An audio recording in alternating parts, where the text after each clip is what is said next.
Welcome to our 2022 Wildwood Platinum 179 DBKX. Starting right at the back bumper here, just kind of reach in, pull that cap out of there. Inside of that back bumper, you're going to find your sewer hose. Pulling that out, you're going to notice those two ears in the adapter here. That's how I'll be hooking it up to your sewer system. And then the hose itself, once fully extended, is about 20 feet long. Just keeping it stored in the bumper back here, just to help keep any sort of stench out of the unit and keep things that little bit fresher. And then that cap just presses back into place. In the corner here, as well as in each corner of the trailer, you're going to find these stabilizer jacks. What they're going to do is they're just going to run down, contact the ground, give it another turn or so just to firm it up, and I'll just get rid of any sort of bouncers that you see got in the unit right now and just keep things firm while you're out camping. Straight up from there, you got a low point drain. So the purpose of those guys is just to drain out the water system. So the reason you'd want to do that is if you're leaving the trailer for a while, you don't want your water going stale or stagnant, so you can just drain it out before you leave. Or if you're going to be winterizing the unit, you just want to drain out all that water before pumping antifreeze through. And up from there again, we get your cable inlet. It's just a coax cable plug into there, fire up your TV location. If you take a step forward, we get your sewer system. So that cap, you're going to kind of press on it, then you can turn it and it pops on out of there. Notice it's got the same two ears on it that your sewer hose had, so that'll attach the same way, where you just press it on, give it that turn, and it locks in. On the left, you get a gray valve. On the right, you get a black. So that black valve is controlling your black tank. Your black tank is filtering your toilet. So that's, of course, going to be our dirtiest water, so we'll be dumping that first. Once that's done, you can then come to the gray. Gray tank is going to be filled from your sinks as well as your shower, so of course you're cleaner water than your black, so we'll dump that last just to help keep that sewer hose as clean as possible. Kind of up from there, you get your black tank flushed. So you may notice over time, after having gone and dumped your black tank, your monitor panel is still reading a third or 2/3, whatever it may be. Typically it's just some debris hanging inside of the tank between the probes. So what you're going to do is just take your water hose and plug it into there, turn on the water and open up your black tank valve, and that'll just help flush out that tank and get rid of any sort of debris that could be causing that issue. A step forward from there, we get your power inlet. So as you open that up, you're going to find a little notch in the bottom corner there. Lines up with this notch here. You're going to press those in together, give it a little eighth turn, and that'll lock it into place. And then you get the threaded collar in the back there to really lock it down. Following the cord back, you're going to find a standard 30 amp end. Most campsites will have that. You can plug straight on in. You're good to go. We do also provide you with a 15 amp adapter. So if you're looking to plug in at home to charge your batteries or run your fridge, you've got the power to do so. And up from your power cord, you get the service port for your fridge. So nothing really back there for you to worry about, pretty much just for service. Ahead from there, you get your fresh water inlet. So you're just gonna unthread that cap from there. You can take your water hose and plug it into there. Turn on the water and that fills up your freshwater tank. You know that tank is full once it starts spitting water out of that vent there. Once you're done, just tighten it down. Right down below that, you get your city water inlet. So you're just gonna take your water hose and plug it into there, turn on the water, that'll pressurize the lines throughout the unit. Your freshwater tank drain is pretty well straight underneath there. You get that little white cap. You're just going to unscrew that and it allows the water system to drain itself out. Actually, I think that we have some water in there right now, so I'll just drain that out for you while we're here. There we go.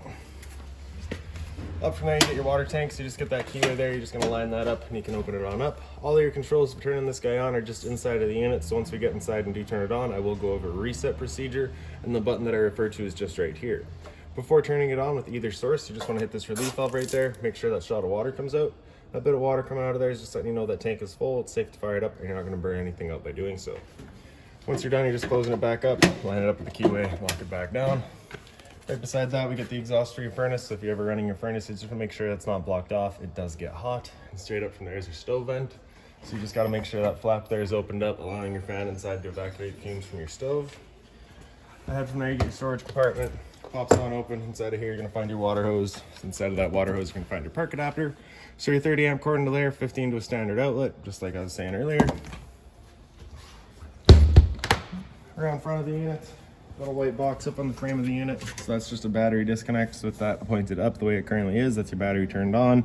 If you're to turn it counterclockwise and pull it right out of there, that's your battery then disconnected. Your battery itself is inside of this box here. So as long as they're plugged in through that short cord in the back, or your 7-pin up front, that battery is charging for you.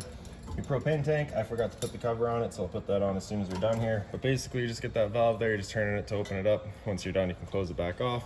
Your cover will just have 4 snaps in the back there. You can just remove those and slides right off. Standard tongue jack up front, one way's up, the other way's down. On the side of the unit, you get a solar panel plug-in. It's just a 2-prong plug into there, charges your batteries.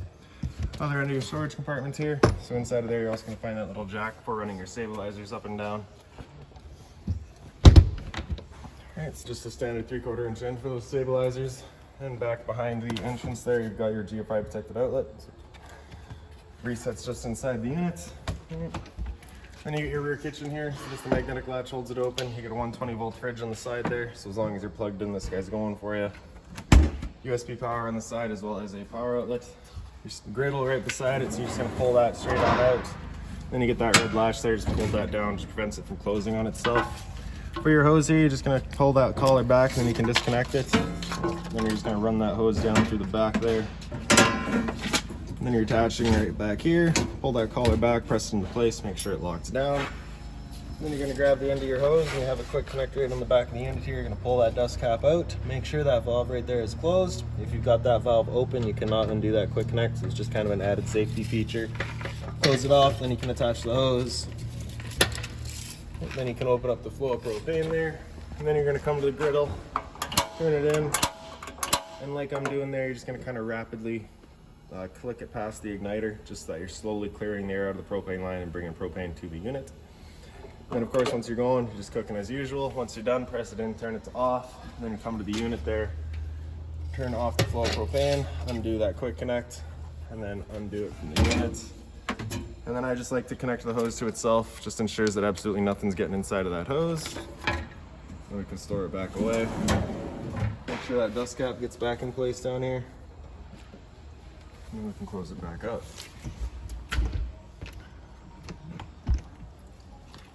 In the back of the unit, you get your exterior shower.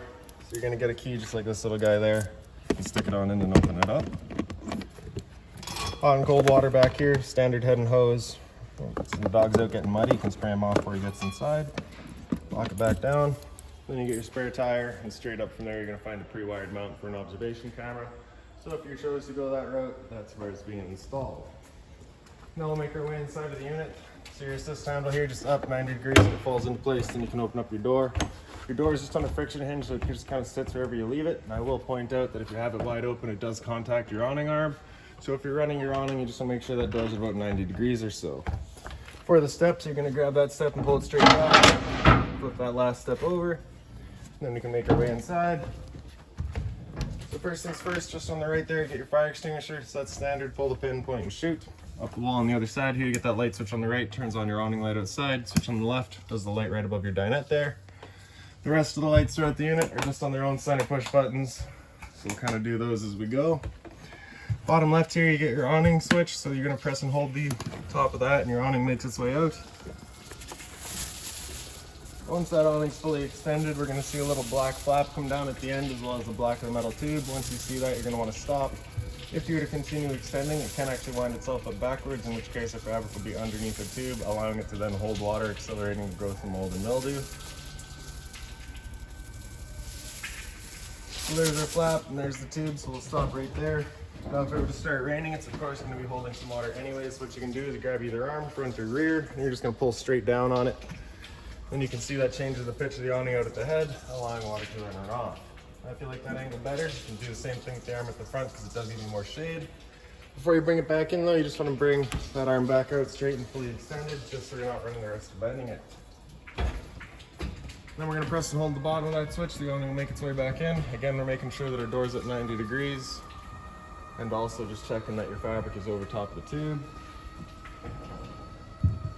And the last thing you want to kind of keep in mind with your awning is once you get up to about 15-20 kilometers an hour wind, it is catching all that wind. So again, you just want to bring it back in so that you're not running the risk of bending your arms.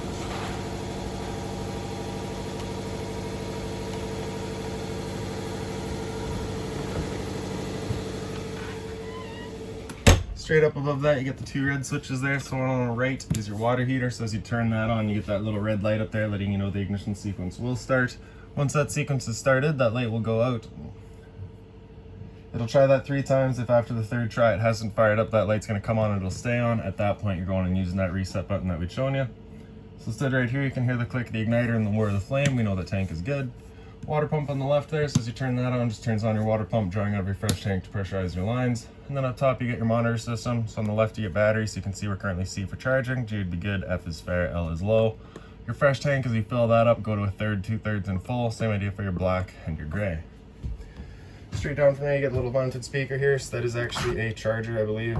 So as you plug it in, it's just charging right there as well. You get your power button, your pause and your play, all that stuff on the side there. Straightforward Bluetooth speakers that they provide you with simply because you don't have a dedicated stereo. You are pre-wired for solar, so you can see your solar charge controller would be mounted right there if you went that route. USB as well as a power outlet below. closet space. In the bottom of there, you're gonna find that blue binder. Inside of that binder is all of your owner's manuals, any keys, anything like that for the unit, you'll find right in there. More storage up top. And then you can see it's currently set up as the couch. If you're wanting your bed, you're gonna pick up the base and fold that on down. Travel latch is on the top right here. Slide that out of the way, bring that down. And you can see the mattress just folds. So fold that back out, and there's your bed. Once you're done, just gonna flip that back over, and then you can pick up the base here.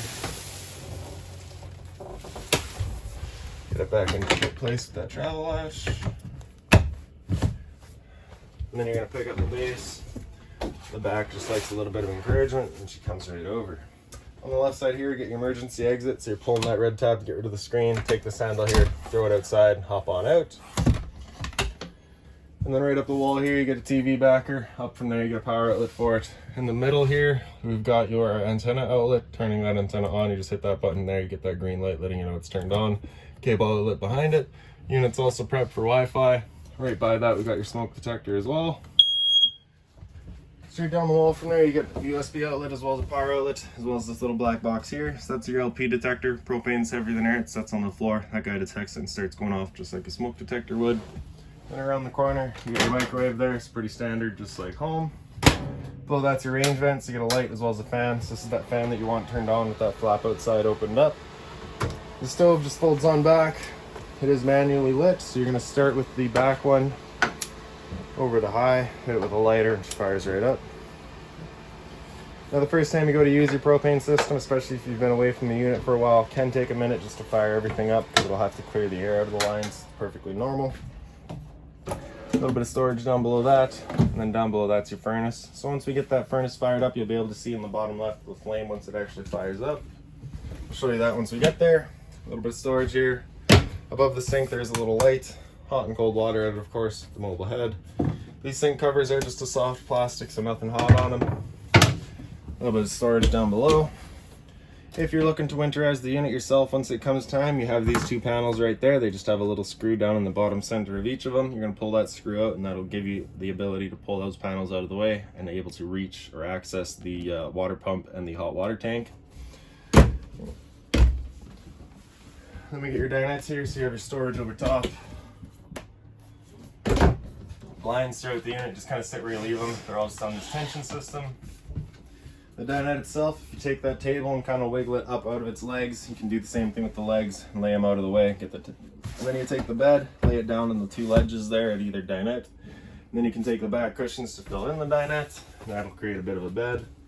Up the wall from there, we got your thermostats. This is for controlling your furnace there. So with that slider all the way over to the left, that's it turned off. All the way over to the right is max heat. Anywhere in the center there is going to be your kind of temp selection. Then you get your temperature readout in the bottom there. USB outlet right beside it. So as I said a minute ago, you can see that little flame once it fires up. It'll be just down in the bottom left.